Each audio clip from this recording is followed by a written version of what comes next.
Welcome back to gaming error. तो video की शुरुआत कर लेते हैं आईजी कैरी के साथ। तो आईजी कैरी यानी गॉडल हस्तव ने इनिशिएट किया है उनका first ever all star 1v1 TDM battle, जिसमें हर टीम से एक प्लेयर पार्ट ले रहा है। तो ये स्पेशल टूर्नी हमें देखने को मिलेगी कल दोपहर 1 बजे से। तो इसी पर काफी लोग ये कह रहे थे कि इसमें स्काउट और जोनाथन क्यों नहीं है। तो उन्होंने बताया कि फिर वो बायस्ड होता, इसलिए उन्होंने हर टीम के कैप्टन को इन्वाइट भेजा और टीम कैप्टन कोई भी अपने टीम के एक प्लेयर भेजेगा।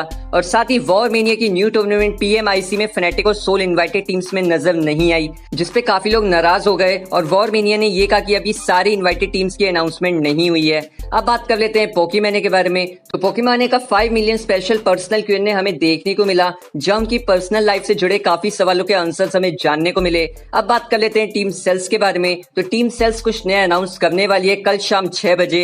लेट्स सी वो क्या होता है। आप अपने गेसेस कमेंट सेक्शन में जरूर बताना। हालांकि उनके होने वाले अनाउंसमेंट के बारे में नोवा किंग से जब टीम सेल्स के स्पॉन्सर के बारे में पूछा गया तो उन्होंने पहले गेस करा G2 और विटैलिटी में से कोई एक उनका स्पॉन्सर होगा, लेकिन फिर उनको उनके सोर्सेस के थ्रू पता चला और नोवा किंग ने रिवील किया कि उनके स्पॉन्सर गैलेक्सी रेसर, जो एक दुबई की ऑर्गेनाइजेशन है, वो हो सकती है। सेल्स का स्पॉन्सर भाई पता नहीं भाई, अभी ये तो मैं तुम्हें नहीं बता सकता। हो सकता है G2 स्पोर्ट्स हो सकता है वाइटलिटी हो,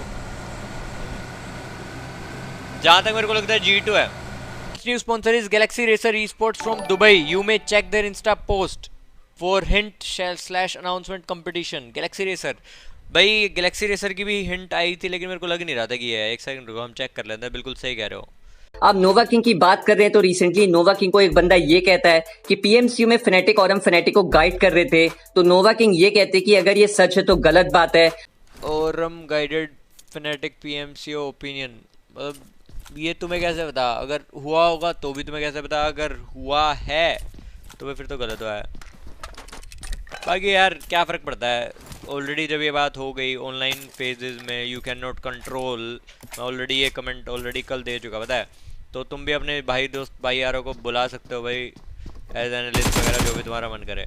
और साथ ही वो अपना फाइनल ओपिनियन देते हैं घातक और आइकॉनिक की कंट्रोवर्सी पर कि उन्होंने अपनी तरफ से सब कुछ एंड कर दिया है। Simply I ask for recent controversy between iconic and घातक। भाई उसके बारे में हम आपको कुछ नहीं बता सकते डार्क लॉर्ड मेरे भाई। मैंने उसको पर्सनली अपनी तरीके तरफ से एंड कर दिया है भाई। बाकी जो होगा भाई वो तुम्हारे सामने होगा, देखते हैं क्या होगा आगे। अब बात कर लेते हैं मांबा के बारे में। तो रिसेंटली मांबा के न्यू व्लॉग में हमें उनके फैमिली को जानने का मौका मिला, जहां पर 500 के स्पेशल ब्लेसिंग्स और उनके फैमिली से हम सबको दुआ मिली। पर्सनली ये व्लॉग मुझे बहुत ज्यादा पसंद आया। I allow every young person to explore his own talents. It is not necessary that the son of an academician becomes also an academician. Well, he is excelling in something else and I congratulate him. अब बात कर लेते हैं team mega stars के बारे में। तो team mega stars part बनते नजर आई नीमो टीवी का, जिसके बारे में नीमो टीवी ने रिसेंटली इन्फॉर्म किया अपने इंस्टाग्राम पर। अब बात कर लेते हैं केस 2 के बारे में। तो OR केस 2 ने जब अपनी एक पिक्चर पोस्ट करी तो काफी हद तक ऐसा लग रहा था जैसे अब वो फेस कैम गेम प्ले करने वाले हैं, जिसके रिगार्डिंग गेमिंग विद एबी ने पूछा भी था कि क्या वो फेस कैम करेंगे। तो अभी केस 2 का ऐसा कोई इरादा नहीं है एंड लेट्स सी वो कब करते हैं। अब बात कर लेते हैं पबजी मोबाइल के बारे में। तो काफी लोगों के मन में सवाल थे कि पबजी मोबाइल इंडिया में बैन क्यों नहीं हुआ। तो basically PUBG mobile mixed ownership में है, जो सिर्फ चाइनीज ओन नहीं करती है। सिर्फ वो एप्स बैन किए गए हैं जो चाइनीज ओन करती है और जिनके थ्रू डाटा का मिसयूज किया जा सकता है, like UC browser, TikTok etcetera. और पबजी बैन के रिगार्डिंग एक न्यूज ये है कि पाकिस्तान में पबजी टेम्परेरी बैन कर दिया गया है, क्योंकि according to PTA PUBG mental health पर इफेक्ट करता है। और वहां पर एक 16 साल के बच्चे ने यार सुसाइड कमिट कर लिया सिर्फ इसलिए क्योंकि उसका इन game royal pass mission complete नहीं हुआ था। और अब बात पबजी की हो ही रही है तो ओशियन नए एपिसोड ला चुके हैं पबजी का पंचनामा का, जो उनके इंस्टाग्राम अकाउंट पर अपलोडेड है। मतलब बेटा वो नहीं बोलता, बेटा मैं बोलता हूँ, बट स्टिल उसका फोन आता है और कहता है कि आज पबजी खेलते हैं। उधर से मम्मी क्या बात होती है साथ के साथ कि दूध ले आ बाजार से, दूध खत्म हो गया। अबे इतना दूध पीता कौन है मेरे घर में। और ओशियन ने साथ ही करी है स्काउट पर deep analysis from journey where it all started.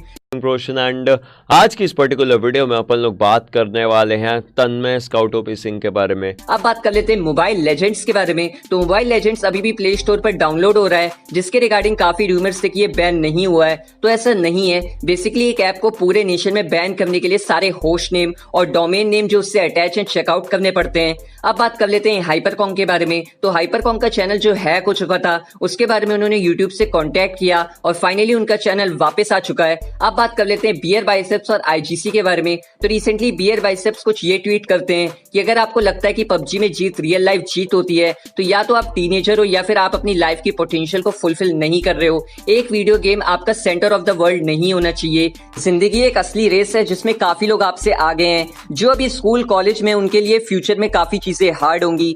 तो इसके रिगार्डिंग ही पबजी एक पीटा यानी पेन इन द एस है। काफी गेमर्स ने रिएक्ट किया जैसे घातक, स्काउट, थग और भी कई सारे, जहां पर घातक का कहना है कि वो और काफी गेमर्स कोशिश कर रहे हैं ई स्पोर्ट्स को इंडिया में लाने की अच्छी तरह से, लेकिन दूसरी तरफ बियर बाइसेप जैसे लोग नहीं आने दे रहे। फिर वो सजेस्ट करते हैं कि अगर बियर बाइसेप इतने ही चिंता करते हैं यूथ की तो एक काउंसलिंग क्लासेस ओपन कर लें। और स्काउट ने यह कहा कि सभी गेमर्स कोशिश कर रहे हैं इंडिया में गेमिंग का स्कोप बढ़े और #गेमर्स स्टैंड टुगेदर और #love one hate no one. इसके बाद काफी लोग बियर बाइसेप को हेट करने लगते हैं, तो उन्होंने अपना पॉइंट ऑफ व्यू क्लियर किया और उन्होंने कहा कि वो एडिक्शन के बारे में कह रहे थे, उनका किसी भी ई स्पोर्ट्स प्रोफेशनल प्लेयर के रिगार्डिंग नहीं था। उन्होंने एग्जांपल दिए जैसे 1000 गेमिंग करेंगे जिसमें से 4-5 सेलेक्ट हुए, बाकी 995 लोगों का क्या होगा। तो बेसिकली दोनों पॉइंट ऑफ व्यू अलग अलग लॉजिक पॉइंट्स रखते हैं कि गेमिंग का सिनेरियो डेवलप हो रहा है, लेकिन कुछ टीनेजर्स गेमिंग को बहुत हैवी लेने लगते हैं। तो ई स्पोर्ट्स के सिनेरियो के बारे में बात करते हुए घातक ने ऑन स्ट्रीम कुछ ये कहा कि वर्ल्ड लीग ट्रॉफी इंडिया के लिए कितनी इंपॉर्टेंट है। आपको पता है वर्ल्ड लीग की ट्रॉफी हमारे लिए इतनी इंपॉर्टेंट क्यों है? एक तो हमारे लिए भी इंपॉर्टेंट है कि भाई हम लोग जीत जाएंगे, हमारे लिए भी अच्छा रहेगा। और एक चीज क्या मालूम है क्या, वर्ल्ड लीग की ट्रॉफी मिलती है ना, इंडिया में रिकॉग्निशन बहुत जल्दी मिल सकता है। और इंडिया रिप्रेजेंट कर रहे हैं भाई। हाँ इंडिया, हाँ तो वही है, जैसे ही वर्ल्ड लीग की ट्रॉफी मिलेगी इंडिया में ई स्पोर्ट्स बहुत जल्दी रिकॉग्नाइज हो जाएगा। इसलिए सब लोग, ये मेरी टीम हो गई, बाकी की 6 गलत स्पीड से होगा। हाँ वो गांड फाड़ रही है सबकी। तो मैं वही बोल रहा हूँ कि वो टाइम पे अगर दूसरे लोग आके गांड मस्ती करेंगे तो भाई खराब लगता है ना, वो चीज है, बाकी कुछ। और स्ट्रीम की बात करें तो हर्ष बेनीवाल ने अपनी फर्स्ट लाइव स्ट्रीम करी। ओ दादा तेरे को चलना भी नहीं आता है, तू देखो ढंग से तल दादी वेट कर ली। ओ ये